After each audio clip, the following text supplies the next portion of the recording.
So, isa na namang CCTV ang nahanap natin. So, ito yung nangyari sa Bukal, Calamba, Laguna. Bukal. So, ang Bukal kasi is puno ng mga resort.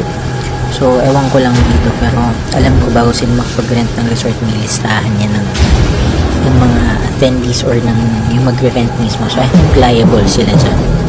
So, makita nyo dyan yung mga ginagawa ng mga kalalakihan na nag-rent ng private resort. So, private resort to. So, meaning, exclusive yan para sa kanila. I-rent nila yung whole place, may rooms, may kitchen, kompleto actually yung amenities nila.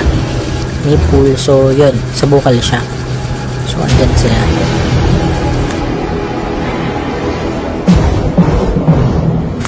So, itong CCTV footage to is nanggaling mismo sa may-ari ng resort.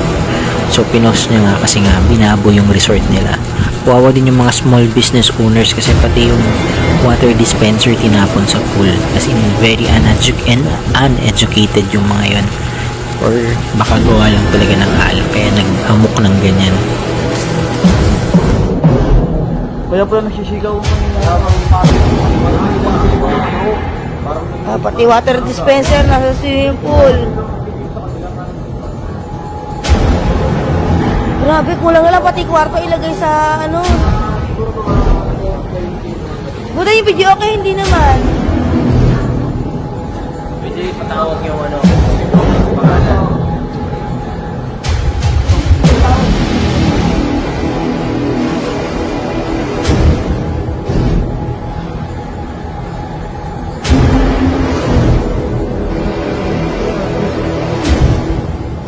Yung basura nila, ayan po, laka, shoes.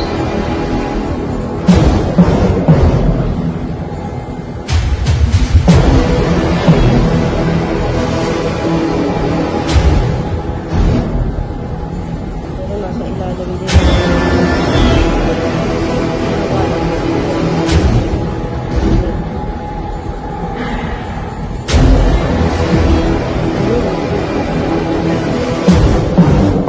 Water dispenser. Tama-tanda pa ba lang? Gisik-gisik din.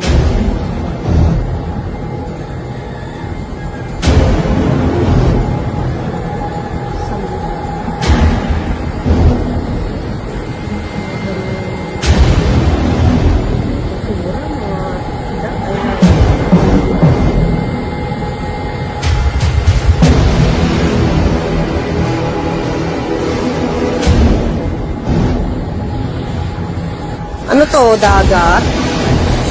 Baka mawalang yan.